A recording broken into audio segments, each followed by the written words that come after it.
Vivek, Yes, sir. so it is difficult to identify people with the mask sometimes. When is the Okay. date of your interview? 25th August. Okay, sir. So Vivek, can you introduce yourself to me? Sure. So my name is Vivek Bheda and I belong to Rajkot from Gujarat. I have done my graduation from Anand Pharmacy College in Sardar Patel University and my post-graduation from MBA in IBS Business School in Mumbai. And after that I was working as a marketing manager in pharmaceutical firm. And later on I got selected as District Inspector of Land Records under Government of Gujarat. Presently I am preparing for civil services examination and this is going to be my third interview, sir. What happened in the previous interviews? In my first interview, I got 161 marks. In second one, I got 176 marks. But due to my somewhat subpar mark in optional subject, I was not able to make it in the final list, sir. Vivek, you worked in the pharmaceutical sector. Yes, sir. Tell me, should pharmaceutical companies give commission to doctors?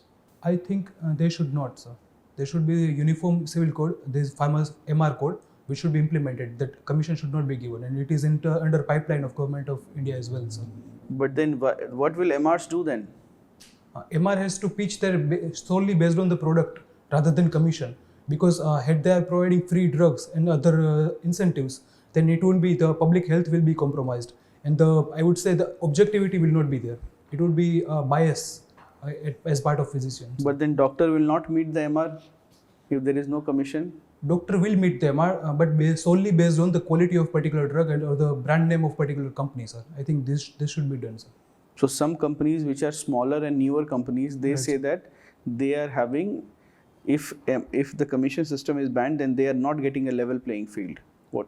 I think they will get a level playing field, because while I was working as a marketing manager, so that some companies were providing lot kind of big incentives like big pharmaceutical firms, and these small companies were not able to provide that. Rather than they can provide testing drugs, some kind of basic drugs that physicians can check by themselves, whichever is suitable for What them. is Based on that. API? It is API stands for active pharmaceutical ingredient. In particular drug, there is this particular API substance which ultimately produces therapeutical impact. This is the main substance which will be responsible for physiological change in our body, sir. Why we are importing API from China? Why we are not able to make it? Sir, the one reason is our patent law has been changed. Earlier in 1970, it was based on process patent, Indian Patent Act. And by 2005, we got product patent, which was TRIPS compliant. So because of that, small companies were not able to produce those patented drugs. So they have to make and take active pharmaceutical ingredients, which is available in the market. So China was already providing that, and it was available at a cheaper cost in China rather than Indian manufacturers. So I think these are the two main reasons that we are very much dependent on API drugs from China. Rather, 90% of our API comes from China itself, sir. But the pandemic has shown that every country must have at least some manufacturing domestic, right? Right, sir. Absolutely, sir. This sort of dependency is not good. What can we do to promote the manufacture of these APIs within our own country, or at least in South Asia? Right. For that, government is proactively working as well. For example, we have already launched production-linked incentive schemes. So based on that, if a higher number of API is produced, they will be incentivized. So there can be some kind of anti-dumping duties should be imposed on Chinese product, which is at the inferior quality as well as the cheaper drugs. So that can be done. And the other thing is we can have some certain kind of incentives in our excise duties as well, whoever is producing our these API drugs. And other thing which can be done is we can import certain kind of culture as well as filter from US as well. So once other rationale will be sorted out that US import ban will be lifted, then we can produce those kind of we can import those kind of culture, and then we can produce in the larger extent, sir. So this thing which can be done pragmatically, sir. Why are doctors opposing the clinical establishments bill? Are they opposing or they are not? Sir, I'm not entirely aware about this aspect, sir, so it would be wrong to comment on it. Are you aware of the clinical establishments bill? Sir, I'm not sure about it, sir, so I would rather not comment on that. You worked in Anand. Yes, sir. What is Anand? What else is Anand famous for? Anand is famous for Amul Dairy, which is a pioneer of cooperative movement in Gujarat. So Anand is also famous for various, I would say, Sardar Patel University is established in Anand itself, and it was birth town of Sardar Patel was nearby to Anand. So it is and the other region, agriculture region like Charotar, which is very famous for tobacco production, all those things. So Anand is famous for multiple things, sir. So during the after the freedom struggle and when we got independence, there was a constituent assembly. Right, sir. The constituent assembly has several committees. There was a drafting committee headed by B.R. Ambedkar. Right, sir. There was a committee for negotiating with states. Right, sir. Can you think and tell me who was the chairman of this committee?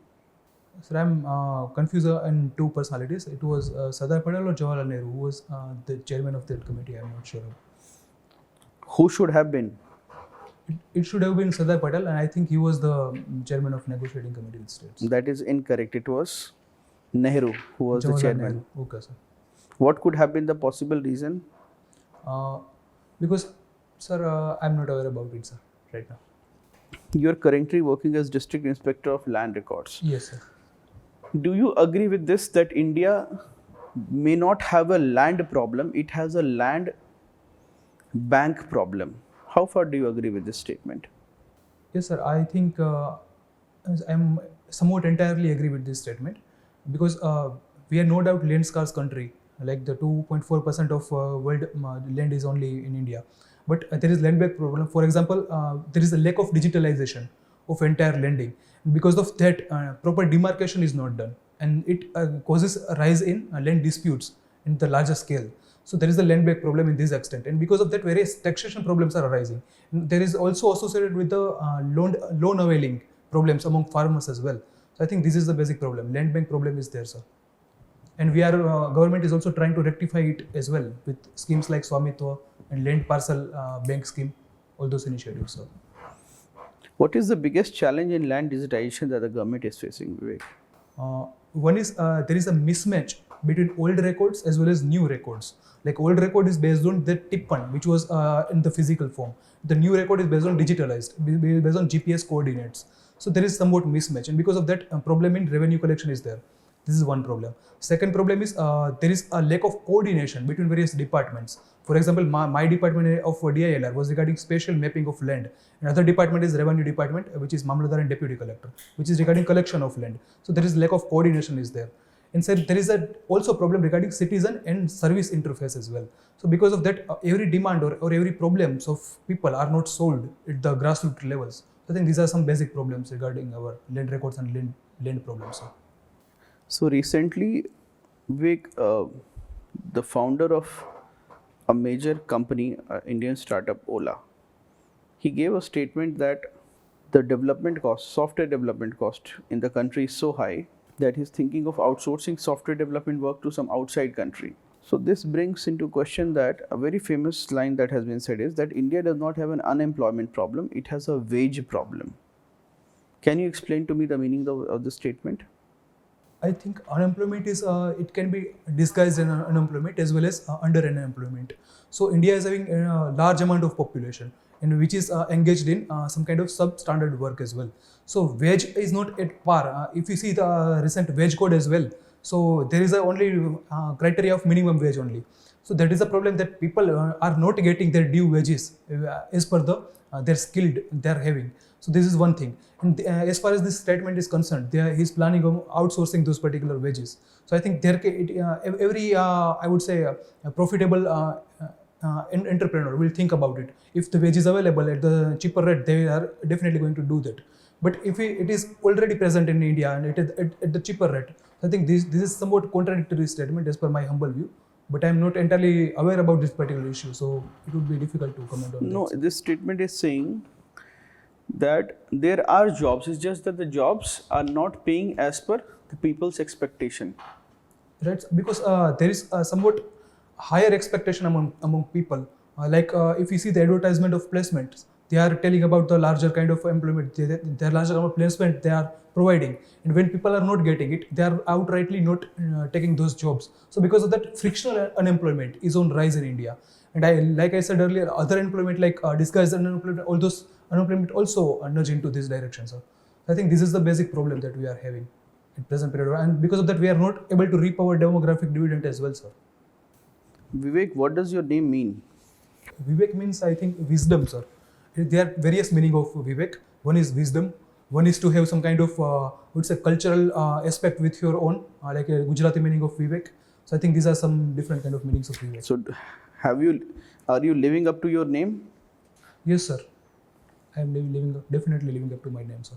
Gujarat has prohibition in place. Do you Right, think we should extend it to the rest of the country?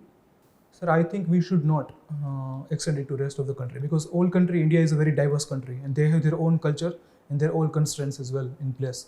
So Gujarat has different dimensions that they have the culture which is focused towards this particular prohibition, that drinking and everything is considered a taboo in the society of Gujaratis. So it might not be the same scenario for Goa as well. So it is wrong to implement in the entire India, sir. Very good.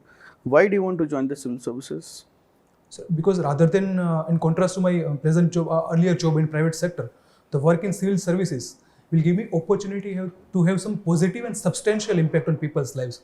And because of that impact, the job satisfaction that I will be getting from these services will be incomparable. And so because of that, this will be my honor and privilege to be a civil servant, sir. You're solving the land record problem. That itself, if you solve it, a lot of people will be happy, and that will give you a lot of joy, isn't it? Absolutely, sir. So already you are doing the work helping people, then why? Sir, had I not having the option of civil services or other attempts, I would definitely not leave that particular job, because I was very much satisfied with that. But for my own career advancement, and I also tried to do my preparation along with that job as well, and I was not able to cope up with it. So that because of that ethical issue, that I won't be able to give my 100% in particular job, and the interest of people will be compromised. So I left that job and I took this calculative risk to appear for civil service examination again, sir. Thank you, Vivek. Your interview is over. Thank you, sir. Thanks a lot.